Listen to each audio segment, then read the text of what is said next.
नमस्कार मित्रांनो, आपल्या राज्यघटनेच्या T20 सीरीज मध्ये आपल्या सगळ्यांचं स्वागत आहे. T20 सीरीज असं म्हणण्याचं कारण आहे, की आपण राज्यघटनेचे येणाऱ्या गट क च्या पूर्वपरीक्षेला समोर ठेवून हे 20 पेपर्स घेणार आहोत. प्रत्येक पेपर हा 20 क्वेश्चन्सचा आहे आणि ह्या परीक्षेबद्दल म्हणजे गट क च्या परीक्षेबद्दलचा हा पेपर असं मी नमूद केलंय. परंतु या पेपरचा दर्जा, पेपरमधले क्वेश्चन्सचं प्रमाण हे सगळं बघितलं तर अगदी कुणीही ग्रुप बी ची मुख्य परीक्षा देत असेल, तर त्याच्यासाठी सुद्धा ह्या पेपरचा दर्जा त्या लेव्हलवरचा असेल. या पद्धतीने तयारी करताना त्याचा फायदा होईल याप्रमाणेच त्याची रचना केलेली आहे. तर तुम्ही ग्रुप बी द्या, ग्रुप सी द्या, प्री द्या, मेन्स द्या, परीक्षा कुठलीही द्या, पण राज्यघटनेचे हे जर 20 पेपर सॉल्व्ह केले असतील, तर आपल्या कोणत्याही पेपरच्या तयारीच्या पॉइंट ऑफ व्ह्यूने आपण परफेक्ट रेडी होऊन जाऊ. याप्रमाणे इथून पुढे 20 मे पर्यंत आपले 20 पेपर्स कंप्लीट होणार आहेत. दर पेपरमध्ये किमान 2 ते 3 दिवसाचा गॅप आहे आणि प्रत्येक पेपरला एक टॉपिक घेण्यात आलेला आहे. 20 टॉपिक, 20 दिवस, 20 पेपर्स, 20 क्वेश्चन्स. याप्रमाणे त्या टॉपिकचं सगळं स्ट्रक्चर जे आहे ते कंप्लीट करण्याचा प्रयत्न केलाय. पेपरचा दर्जा, क्वेश्चनचं प्रमाण ह्या सगळ्या गोष्टी तुम्हाला पेपरच्या माध्यमातून पाहायला मिळतील आहे. तर हे सगळे जे ऑल टेस्ट आहेत आपल्या पेरा इन्स्टिट्यूट या ॲपवरती होणार आहेत आणि ॲपच्या माध्यमातून हा कोर्स आपल्याला सगळ्यांना परचेस करता येईल आणि याची नॉमिनल फीस आपल्या सगळ्यांना नॉमिनल असं म्हणण्याचं कारण आहे, की फक्त ₹149 फीस ठेवलेली आहे. तुम्ही जास्तीत जास्त सराव करावा या उद्देशानं आणि या पेपरच्या माध्यमातून ज्या विद्यार्थ्यांना असं वाटतं, की आपण ऑफलाईन पण येऊन सॉल्व्ह करावं, तर त्यांना संध्याकाळी 9:30 वाजता येण्याचा पर्याय आहे. पण त्याची ऑफलाईनची कुठलीही एक्स्ट्रा फीस नाही. ₹149 ऑनलाईन कोर्स परचेस केलेला असेल, त्या प्रत्येक विद्यार्थ्याला ऑफलाईन पण संध्याकाळी 9:30 वाजता पेपरला येऊन बसता येईल आहे. त्याची फक्त पूर्वनोंदणी मात्र आवश्यक आहे. तर बघूयात आपण हा पेपर कसा आहे. पहिला पेपर आहे टेस्ट मधला आणि पहिला टॉपिक आहे संविधान सभेचा. या संविधान सभेच्या टॉपिक वरती आपण फर्स्ट पेपर ठेवलेला आहे. एक-एक क्वेश्चन्स त्याचं स्ट्रक्चर नेचर काय बघूयात. अचूक विधानं शोधायला सांगितलेले आहे. प्रश्न आहे 1833 च्या कायद्याबद्दल आहे.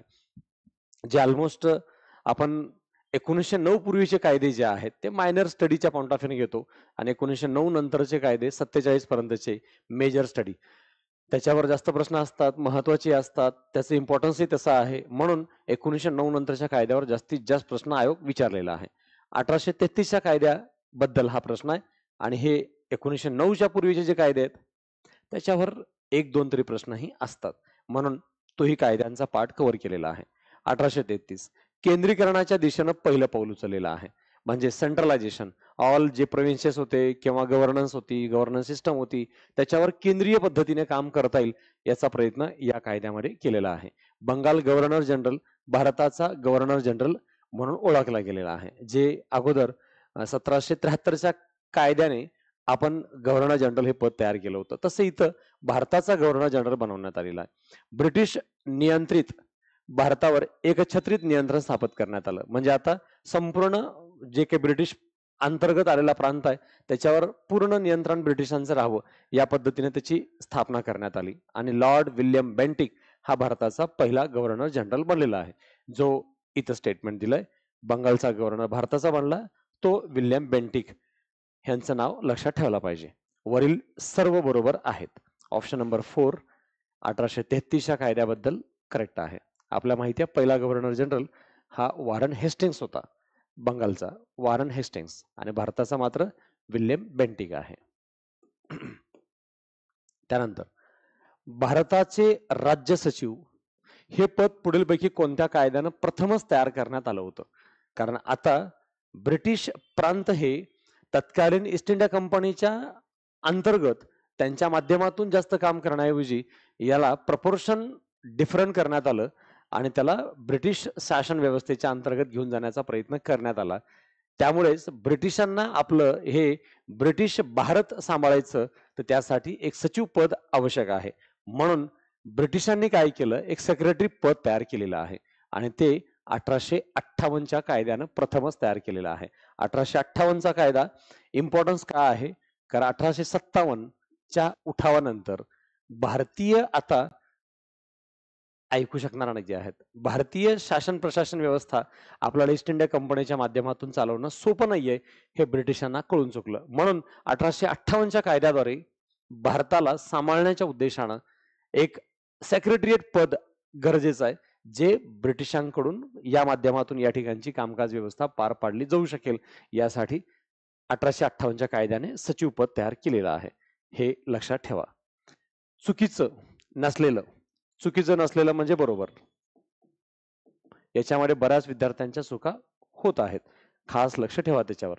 बरोबर पर्याय शोधायला सांगितलंय. 1919च्या कायद्याबाबत 1919च्या कायद्याबाबत बरोबर शोधायचं आहे. या कायद्यानं राज्यात प्रथमच द्विसभागृह व्यवस्था सुरू केली. द्विसभागृह व्यवस्था सुरू केली, पण राज्यात नाही, केंद्रात सुरू केलेली आहे. आणि आपण द्विसभागृह बोलतो त्यानुसार लोकसभा आणि राज्यसभा असे 2 सभागृह आलेले आहेत या 1919च्या कायद्याला, आणि ते कुठे आलेत तर केंद्रात आलेले आहेत, म्हणून रॉंग आहे. या कायद्याने भारतासाठी संघ लोकसेवा आयोगाची तरतूद करण्यात आली आणि त्याद्वारे 1926 पासून आयोग निर्माण करण्यात आला. तर 1919च्या कायद्यानं केंद्रीय लोकसेवा आयोग तयार केलेला आहे. संघीय नाही, केंद्रीय लोकसेवा आयोग असा आयोगाने पण मागे प्रश्न विचारून झालेला आहे. तर हे केंद्रीय लोकसेवा आयोग आहे आणि हा आलेला आहे 26 ला. आणि जो संघ लोकसेवा आयोग आहे, संघ लोकसेवा आयोग, तो 1935च्या कायद्यानं आलेला आहे. म्हणून संघ लोकसेवा आयोग 35चा आहे, 19चा नाही, म्हणून हे सुद्धा रॉंग पर्याय आहे. बरोबर विचारलंय, बरोबर एकही नाही.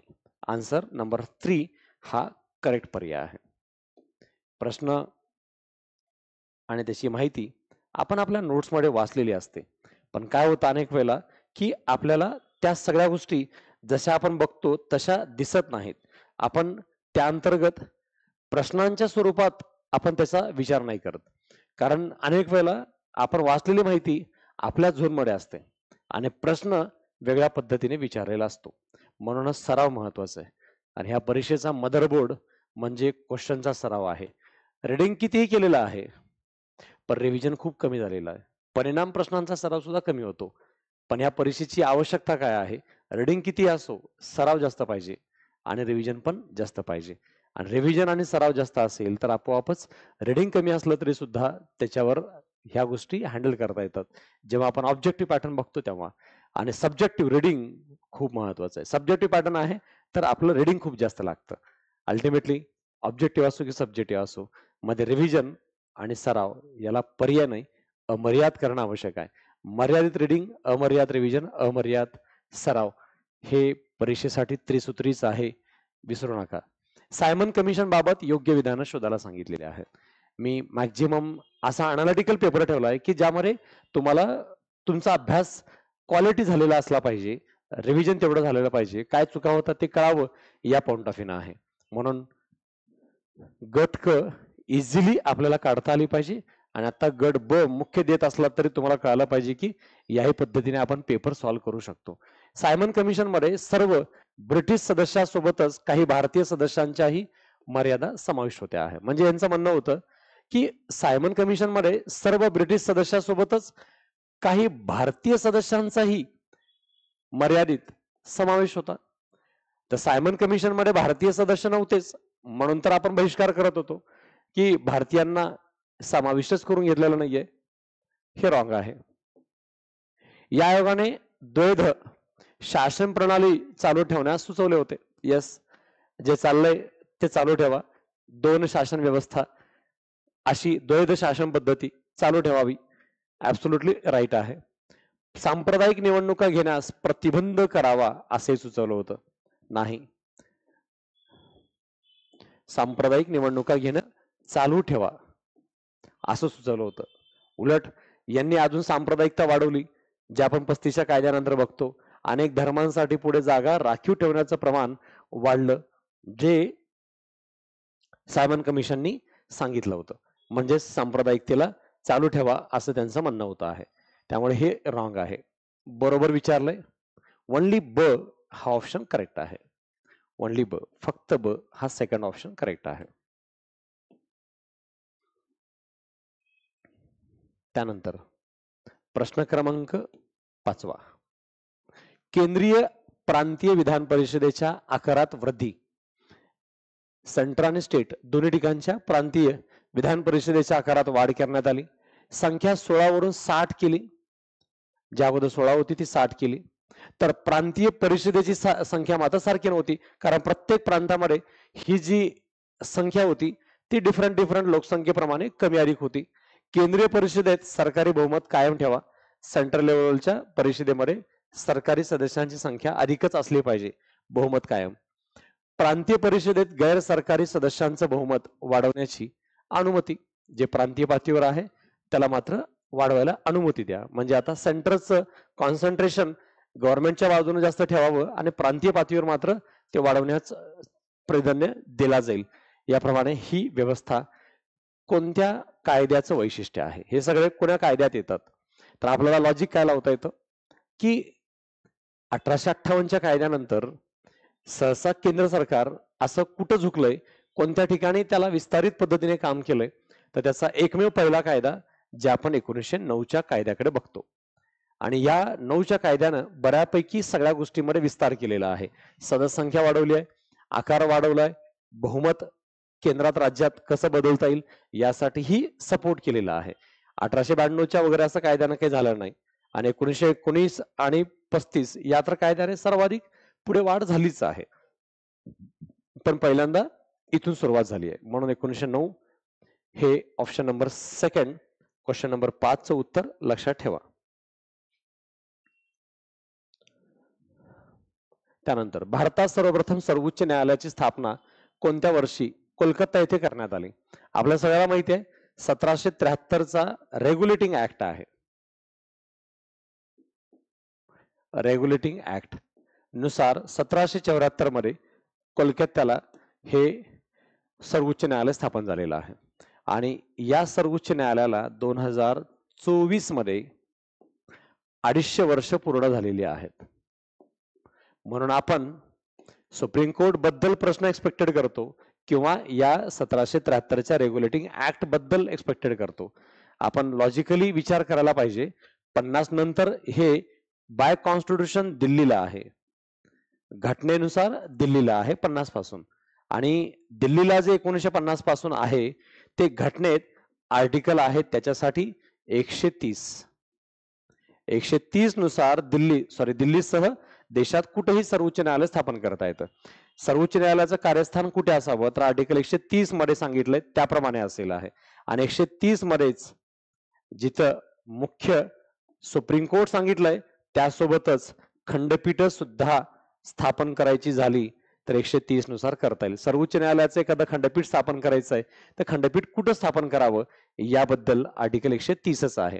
इथं काय महत्वाचं लक्षात ठेवायचं आहे, सर्वोच्च न्यायालयाचं ठिकाण देशात कुठे असावं हे 130 नुसार आहे.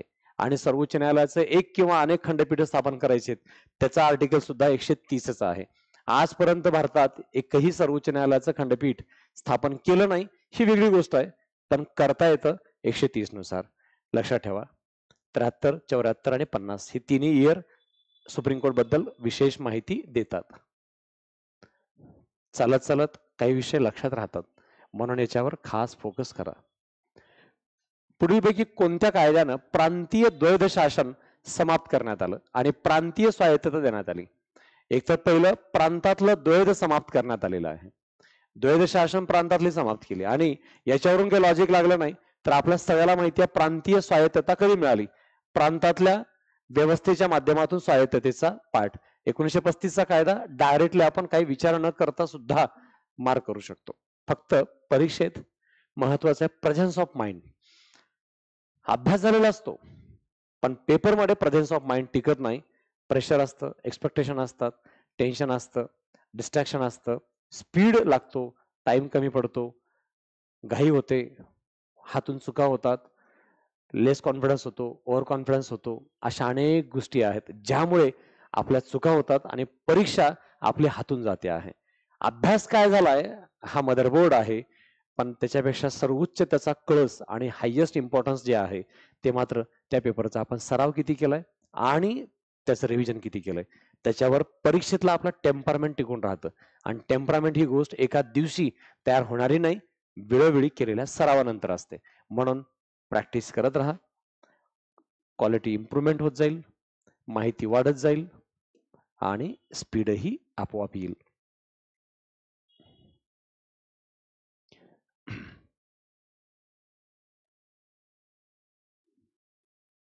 नेक्स्ट क्वेश्चन आहे,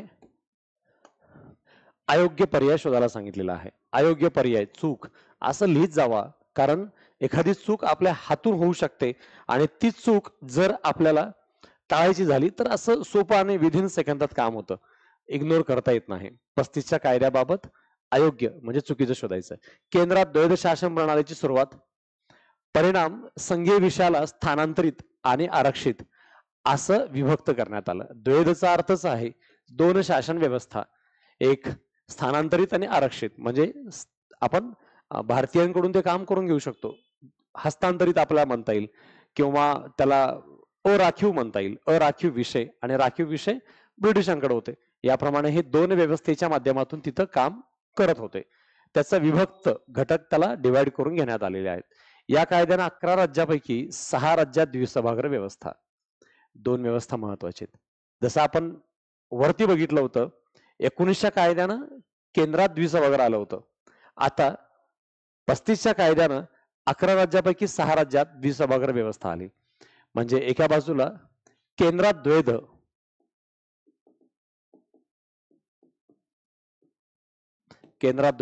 आणि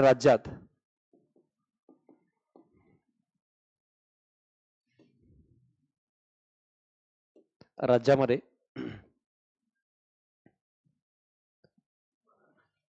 द्विसभाग्र. हे अतिशय छोटं परंतु सहज लक्षात राहील. केंद्रात द्वैध शासन सुरुवात झाली आणि राज्यात द्विसभाग्र व्यवस्था सुरू झालेली आहे. दोन्ही वाक्य लक्षात ठेवा. बंगाल, बिहार, मुंबई संयुक्त प्रांत, तेव्हा मुंबई नंतर बॉम्बे, आता मुंबई असं म्हटलं जात होतं. नंतर मद्रास आणि आसाम यामध्ये आपल्याला या अंतर्गत द्विग्रही विधान परिषद आणि विधानसभा स्थापन झालेली दिसते. म्हणजे दोन सभागृहाची व्यवस्था या माध्यमातून आपल्याला आलेली बघायला मिळेल. अ ब क हा पर्याय या अंतर्गत आहे, तो करेक्ट आहे. तिन्ही पर्याय बरोबर आहेत. पण विचारलाय काय प्रश्न? अयोग्य विचारलेलं आहे, चुकीचं. तिन्ही बरोबर आहेत आणि चुकीचं एकही नाही. म्हणून ऑप्शन नंबर 4 हा करेक्ट आहे.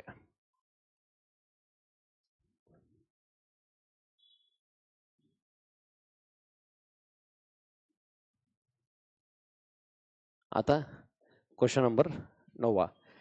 मिशन क्रिप्स मिशन बद्दलचा पार्ट आहे. 23 मार्च 1942 रोजी भारतात येण्याची प्रमुख कारणं काय होती? आपण जनरल 1935चा कायदा, 19चा कायदा, 47चा कायदा बघतो, पण क्रिप्स मिशन, कॅबिनेट मिशन, त्रिमंत्री योजना अशांकडे दुर्लक्ष करतो. 5-10 मिनिटं लागतात, पण ह्या गोष्टी जर बघून ठेवला असेल तर 1 मार्क आपल्याला संविधान सभेच्या कायद्याबद्दलचा हमखास येतो. ते हातून मिस झाला नाही पाहिजे. पहिलं, ऑगस्ट प्रस्तावाची असफलता. ऑगस्ट प्रस्तावामुळे जसं पाहिजे तसं आउटपुट मिळालं नाही ब्रिटिशांना, म्हणून मग त्यांना वाटलं की हे या पद्धतीने काम करावं लागेल. म्हणून पहिलं रिझन करेक्ट आहे. गांधीजीकडून आंदोलनाची तयारी. गांधीजी आता चले जाओ मुवमेंटच्या सुरुवातीच्या टप्प्यामध्ये होते. या माध्यमातून पुढे काही आंदोलन होण्याची दाट शक्यता होती. ते थांबवता येईल का यासाठी क्रिप्स मिशन आणि विश्वयुद्ध या माध्यमातूनही त्याच्याबद्दलचं आवश्यक घटक होता. ह्या तिन्ही कारणास्तव जे विश्वयुद्धाच्या परिस्थितीमध्ये चालू होतं त्याचा विचार केला असता क्रिप्स मिशनच्या पॉइंट ऑफ व्ह्यूनं भारतात काही सुधारणा सुचवणं आवश्यक होतं. म्हणून हे क्रिप्स मिशन भारतात येण्याची सर्व कारणं आहेत. ऑप्शन नंबर 4 हा पर्याय करेक्ट आहे.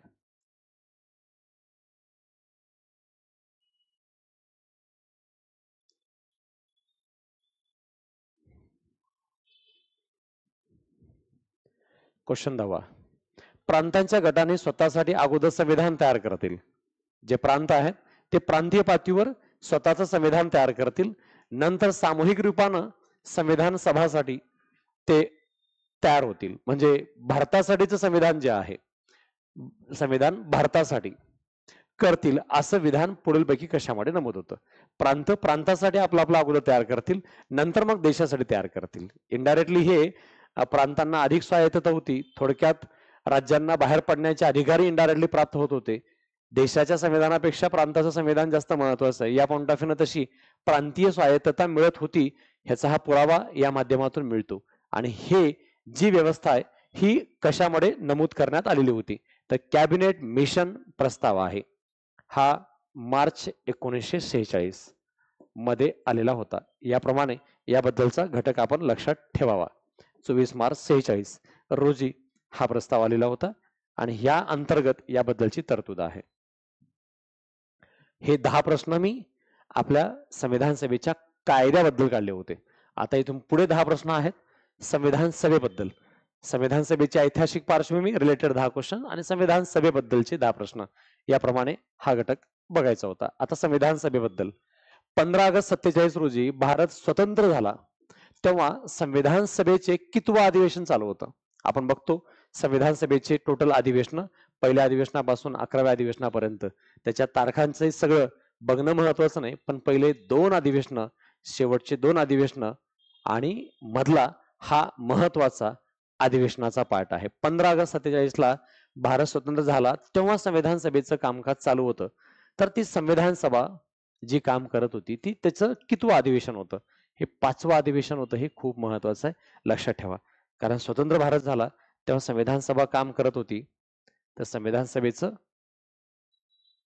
सेशन महत्वाचं आहे.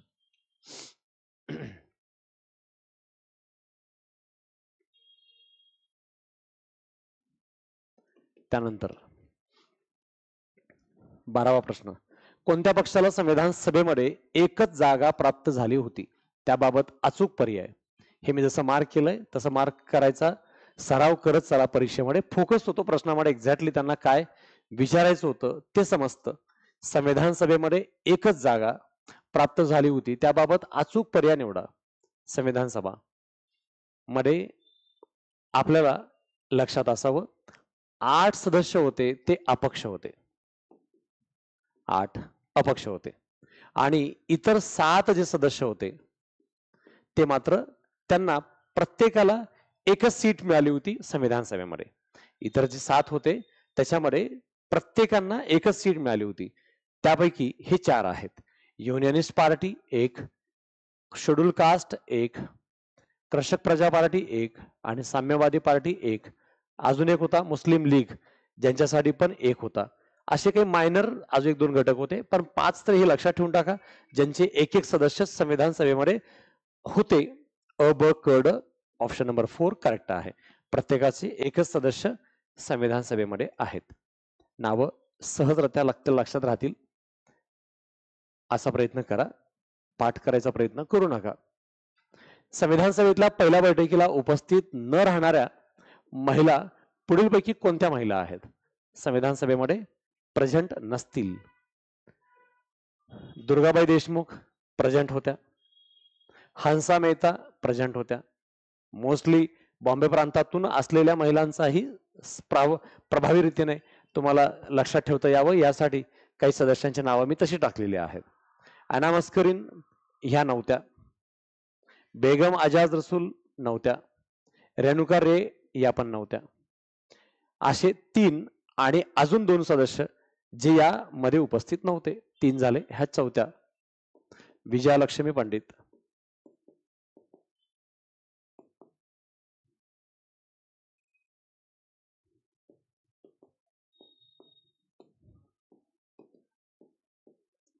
नंतर डॉक्टर अमृता कौर, महाराणी अमृता कौर असं बोललं जायचं. ह्या 3 आणि विजयलक्ष्मी पंडित 4 आणि अमृता कौर 5. ह्या 5 महिला होत्या ज्या प्रेझेंट नव्हत्या पहिल्या बैठकीला आणि 5च होत्या. बाकीच्या महिला तिथे उपस्थित होत्या. आपण महिलांचं प्रपोर्शन 15 सदस्यांचं बघतो. याप्रमाणे हे लक्षात असावं. मग विचारलंय काय? उपस्थित न राहणाऱ्या महिला. उपस्थित मध्ये नसणाऱ्या क ड आणि ई, कडई हा पर्याय करेक्ट आहे.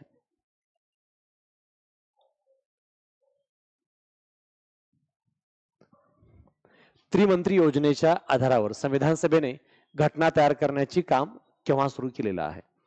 आता इथं लॉजिकल आहे, तुम्हाला त्रिमंत्री योजना माहिती नाही, त्रिमंत्री मध्ये काय येतं माहिती नाही, काही प्रॉब्लेम नाही आहे. पण संविधान सभेने घटना तयार करायचं काम सुरू केलेलं आहे. आपल्याला याच्यावरून लॉजिक लागेल, घटना तयार करायचं काम ना 15 ऑगस्टला सुरू झालंय, ना 11 डिसेंबरला सुरू झालंय, नाही 9 डिसेंबरला. 9 डिसेंबरला लॉजिक तुम्ही थोडंसं लावू शकता, 9 डिसेंबरला पहिली बैठक झाली म्हणून. पण स्टार्ट या माध्यमातून हे महत्वाचं आहे, 6 डिसेंबर 46 ते ऑगस्ट 47 पर्यंत.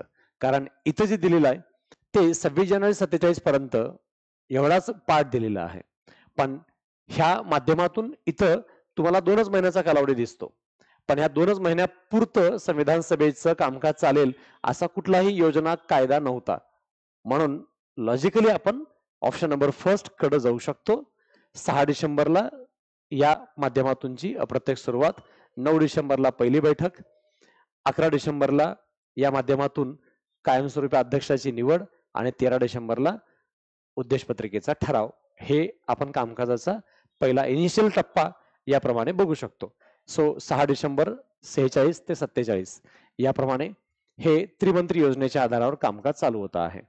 आणि 15 ऑगस्ट 47 ते 26 नोव्हेंबर 49 या कालावधीमध्ये काय चाललं होतं, तर संविधान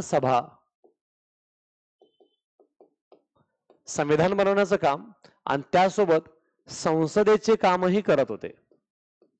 संसदेचे म्हणजे कायदेमंडळाचं काम. संविधान सभा हीच कायदेमंडळाचंही काम पाहत होती. ऍट अ टाइम या कालावधीमध्ये भारताची संविधान सभा हीच कायदेमंडळ म्हणून काम पाहत होती, हे लक्षात असावं. आणि हे 9 डिसेंबरला पहिली बैठक झाली, 11 डिसेंबरला कायमस्वरूपी अध्यक्ष निवडले. एवढंच काय ते या इयरचं महत्व आहे, ह्याला काही लक्षात ठेवू नका. घटना समिती अप्रत्यक्षरित्या, कॉन्स्टिट्यूशन असेंब्ली जी आहे ती अप्रत्यक्षरित्या निवडली गेली असली तरी बहुतांशी प्रतिनिधिकच मांडली पाहिजे. जरी ती अप्रत्यक्ष निवडली तरी ती मॅक्झिमम रिप्रेझेंटेटिव्ह आहे, प्रातिनिधिक आहे.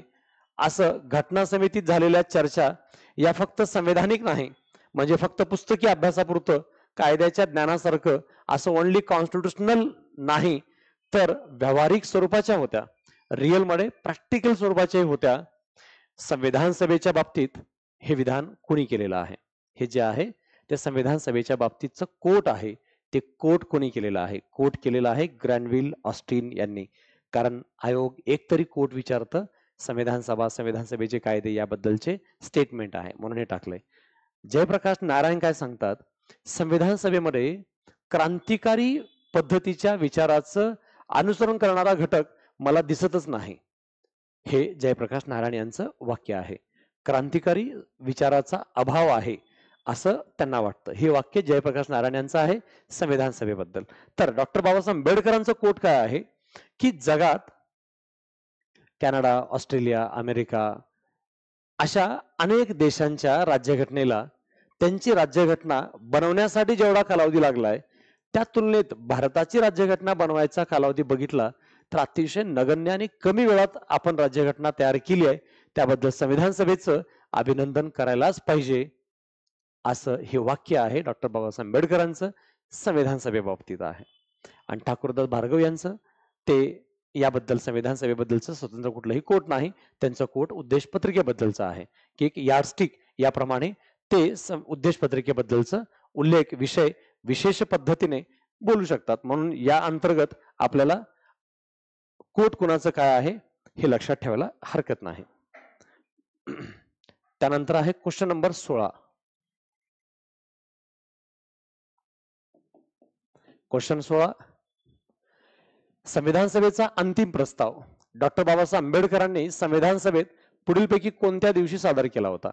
संविधान सभेचा जो फायनल ड्राफ्ट आहे, फायनल ड्राफ्ट अंतिम प्रस्ताव म्हणजेच मसुदा समिती ह्या माध्यमातून संविधान सभेचा हा प्रस्ताव स्वीकारण्याच्या दृष्टिकोनातून मांडलेला घटक आहे.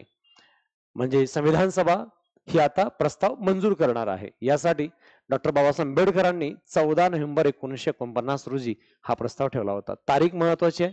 मसुदा समितीची बैठक कधी झाली पहिली, तसं मसुदा समितीनं हा अंतिम प्रस्ताव कधी मांडला होता ते 14 नोव्हेंबर 1949 आणि तो पारित झाला 26 नोव्हेंबर 1949 रोजी, मंजूर झाला.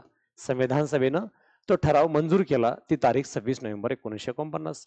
आपण बोलतो की संविधान सभेनं हे संविधान मंजूर केलेलं आहे, ते मंजूर केलेलं आहे 26 नोव्हेंबरला आणि मांडलं होतं 14 नोव्हेंबरला. लक्षात ठेवा, आन्सर नंबर 3 करेक्ट आहे. 17 संविधान सभेमध्ये प्रांतिक राज्यघटना समितीचे अध्यक्षपद पुढीलपैकी कोणाकडे होतं? प्रांतिक राज्यघटना समिती. या माध्यमातून आपल्याला इथं कन्फ्यूज करणारा घटक असू शकतो, ते म्हणजे सरदार वल्लभभाई पटेल आणि पंडित नेहरू. कारण यामध्ये आपण दोन्ही घटकाच्या दृष्टिकोनातून चर्चा करतो, म्हणून या ठिकाणी लक्षात ठेवायचंय कोणत्या ठिकाणी कोणता घटक विशेषत्वाने आपल्याला लक्षात घेणं गरजेचं आहे.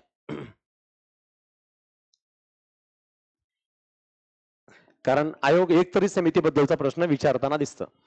तर इथं पंडित जवाहरलाल नेहरू आहेत, संघीय राज्यघटना समिती. संघीय राज्यघटना समितीचे अध्यक्ष पंडित जवाहरलाल नेहरू आहेत आणि सरदार वल्लभभाई पटेल प्रांतिक राज्यघटना समितीच्या अध्यक्षाच्या पॉइंट ऑफ व्ह्यूनं आपण यांच्याकडे बघू शकतो. म्हणून लक्षात ठेवा, उत्तर सरदार वल्लभभाई पटेल आहे. राजेंद्र प्रसादांकडे आपण कामकाज प्रक्रिया नियम समिती,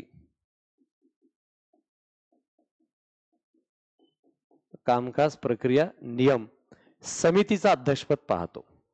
नियम शब्द लक्षात ठेवायचं, कारण राजेंद्र प्रसाद संविधान सभेचे अध्यक्ष होते, तर ऑब्व्हियसली ते नियम तयार करतील या पॉइंट ऑफ व्ह्यूनं. म्हणजे संविधान सभेचं कामकाज सुरू करण्यासाठी जे नियम आहेत ते नियम तयार करण्याबद्दलचे घटक यांच्याकडे राहतील आहे, म्हणून ते लक्षात राहतील. आणि के एम मुन्शी कामकाज क्रम समिती आहे.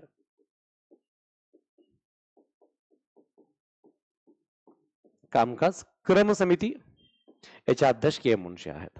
आता याप्रमाणे तुम्हाला कुठलाही प्रश्न मिस्टेक होणार नाही. विशेष समित्यांच्या बाबतीमध्ये आहे राजेंद्र प्रसाद नियम समिती, के एम मुन्शी क्रम समिती, कामकाजाचा दोघांचाही, पण ह्यातला फरक लक्षात राहावा म्हणून दोन्ही ऑप्शन टाकलेत. पंडित नेहरू संघाबद्दल जास्त बोलायचे, सरदार वल्लभभाई पटेल प्रांतांची जबाबदारी होती, म्हणून प्रांतीय घटना समितीचे अध्यक्षपद सरदार वल्लभभाई पटेलांकडे, हे लक्षात ठेवा. आता नेक्स्ट क्वेश्चन 18वा. भारतीय राज्यघटनेमध्ये तत्वज्ञानाचा भाग समावेश करण्यात आलेला आहे. फिलॉसॉफी, तत्वज्ञान पुढीलपैकी कोणत्या घटकामध्ये समाविष्ट आहे?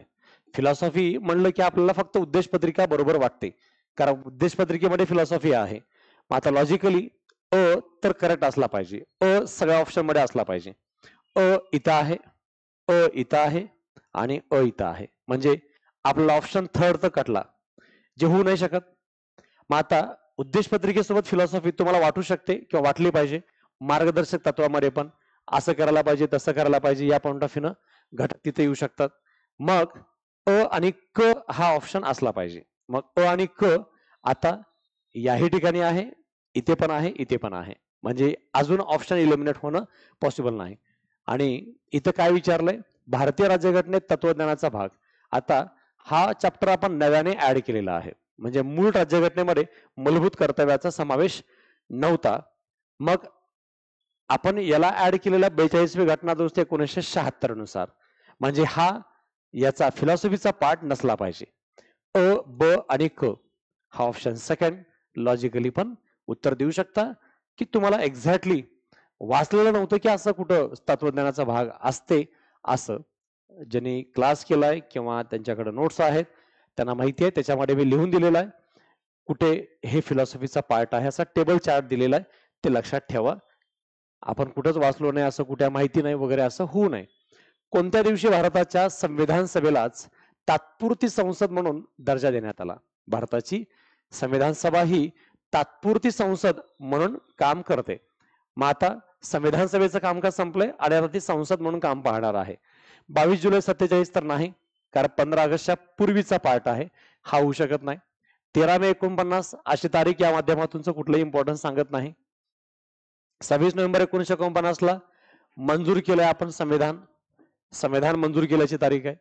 आणि 24 जानेवारी 1950 रोजी तात्पुरती संसद म्हणून काम करायला सुरुवात केलेली आहे. आन्सर करेक्ट आहे. भारताच्या संविधान सभेचं कामकाज संपलं. संविधान सभा आपलं कामकाज समाप्त केल्यानंतर आपल्या संविधान सभेलाच पुढे तात्पुरती संसद म्हणून 1952 पर्यंत काम करावं लागत होतं. 2 वर्ष पुढे भारताची तात्पुरती संसद म्हणून आपली संविधान सभा काम करत होती. हे विसरू नका. Question number 20. संविधान सभेमध्ये सर्वोच्च न्यायालयाबाबत हंगामी समिती, संविधान सभेत सर्वोच्च न्यायालयाबाबत हंगामी समिती म्हणून समिती स्थापन केली होती. त्या समितीचे अध्यक्षपद पुढीलपैकी कोणाकडे होतं? तर राजेंद्र प्रसाद, के एम मुन्शी, डॉक्टर बाबासाहेब आंबेडकर यांच्याकडे बाकी सगळ्या समिती आहेत. आणि एकमेव ऑड नाव आहे ज्यांचं नाव कोणत्याही समितीच्या बाबतीत बाकी इतर कुठेही ठिकाणी येत नाही, ते बी पट्टाभाई सितारमैया. लॉजिकली पण उत्तरापर्यंत जाता येईल. सर्वोच्च न्यायालयाबद्दलची हंगामी समिती म्हणून ज्यांच्याकडे पाहिलं जातं ते सितारमैया बद्दलचा पार्ट आहे. अशा प्रकारे एकूण हे 20 प्रश्न होते आणि संविधान सभेचे कायदे आणि संविधान सभा याबद्दलचं कंप्लीट विश्लेषण या अंतर्गत होता. अशा पद्धतीने इथून पुढे आपण 20 पेपर 20 टॉपिक पुढे जे काही शेड्यूल आहे टॉपिकचं आपल्या टेलिग्राम चॅनलवरती दिलेलं आहे. तिथं जरूर जाऊन तुम्ही याच्याबद्दलची तपासणी करू शकता. पेरा इन्स्टिट्यूट पुणे टेलिग्राम चॅनल आपलं आहे. त्याच्यावरती तुम्हाला हा पूर्ण पेपरचा शेड्यूल पुढे 20 पेपर्स कधी कधी आहेत, कसे आहेत त्याच्याबद्दलची माहिती मिळेल आणि त्या पेपराने पेपर द्यायला सुरुवात करा.